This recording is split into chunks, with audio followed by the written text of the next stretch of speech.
যেই ঘরে কোরআন তেলাওয়াতের আওয়াজ হবে ওই ঘর রহমতের ফেরেশতারা পাহারা দিবে।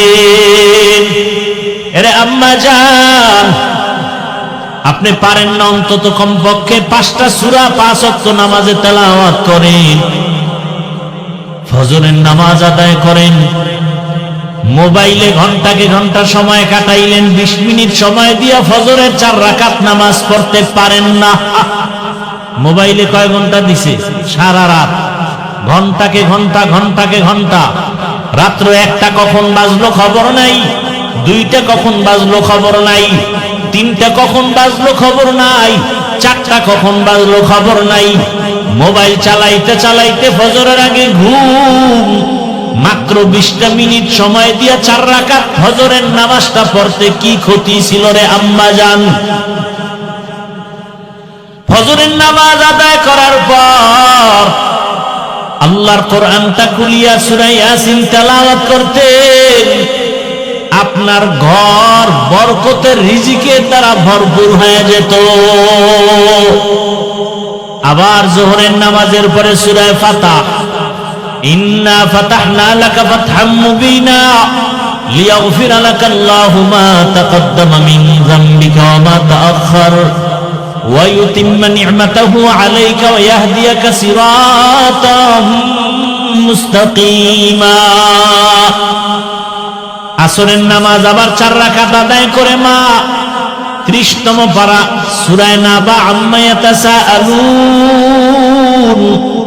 আনিন নাবাইল আযীম আল্লাযী হুম ফীহি মুখতালিফুন। এত বরকতের সূরা।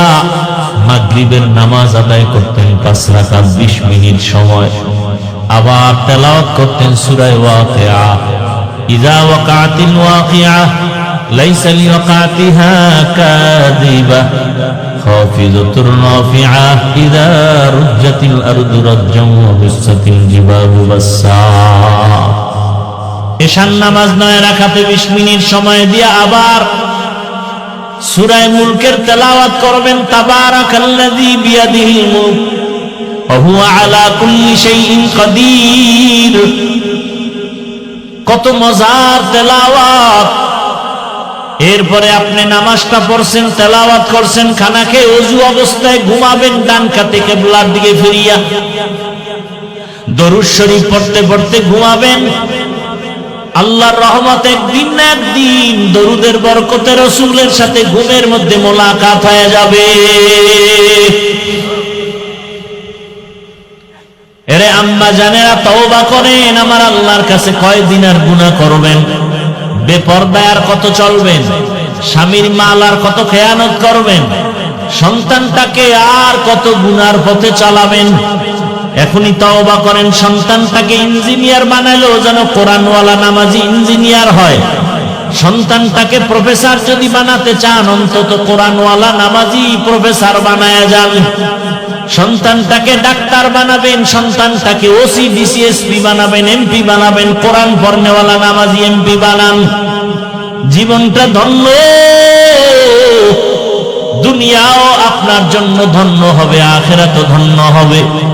ও আমার যুবক বাবারা, একটু চোখ বন্ধ করে তাকায় দেখো, ঢাকা কলেজের বারান্দায় কত যুবকরা দাড়িওয়ালা পাগড়ি মাথায় কলেজে ক্লাস করে, আছে না নাই? তুমি কেন পারো না? তোমার মতো যুবক রাস্তায় গাড়ি চালায়, 5 ওয়াক্ত নামাজ পড়ে, তুমি পারো না কেন? তোমার মতো যুবক নদীতে মাছ ধরে নামাজ পড়ে, কৃষি কাজ করে নামাজ আদায় করে, দোকানদারি করে নামাজ আদায় করে, ব্যবসা করে, চাকরি করে, নামাজ ছাড়ে না। কেন তুমি পারো না রে বাবা? আমি কয়েকদিন আগে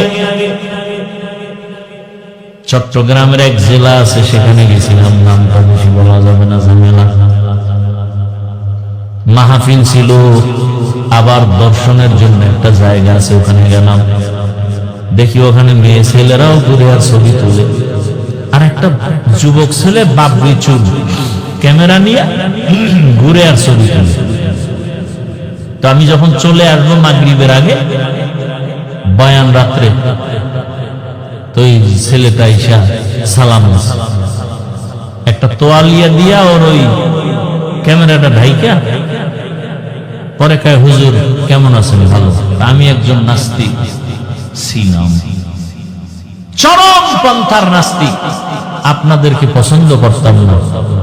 কেমনে কেমনে আপনার বয়ান আরো কয়েকজনের বয়ান শুনে আবার আমি ফিরে আসছি, এখন নামাজ পড়ি। আগে নামাজ পছন্দ করতাম না, হুজুরদেরকে পছন্দ করতাম না, আল্লাহ রসুল ইসলামের বিরুদ্ধে অনেক কিছু করেছি।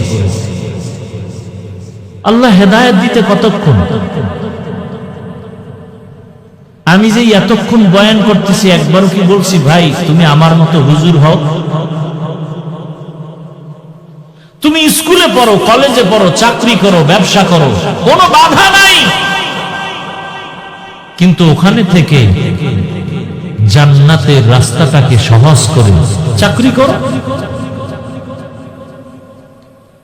কত আল্লাহর বান্দারা চাকরি করে, 1 টাকাও সুদ খায় না, হারাম খায় না, অভাব নাই। এরে আমার আল্লাহর গোলাম, তুমি সুদ ছাড়া চাকরি নাও না, ভালো লাগে না, এখানে সুদ কম, বেনিফিট কম, এজন্য চাকরি ছাইরা অন্যদিকে দৌড়ায়। বড় মুসিবত। আর একজন যুবক বলে আমি মরিয়ে গেল হারাম টাকার কাছে যাব না, চাকরি বাদ। এক যুবক একা চাকরি ছেড়ে দিছি, কেন? টাইম মতো নামাজ পড়তে দেয় না, বাদ, চাকরি না খায় মরে, কিন্তু এখন ভালো অবস্থানে আছে, টাকা পয়সার অভাব নাই। এরকম ঘটনার কত বলবো, কত আর বলবো। ও আমার যুবক বাবা, অনুরোধ করে বলি এখনো সময় আছে, তওবা করো।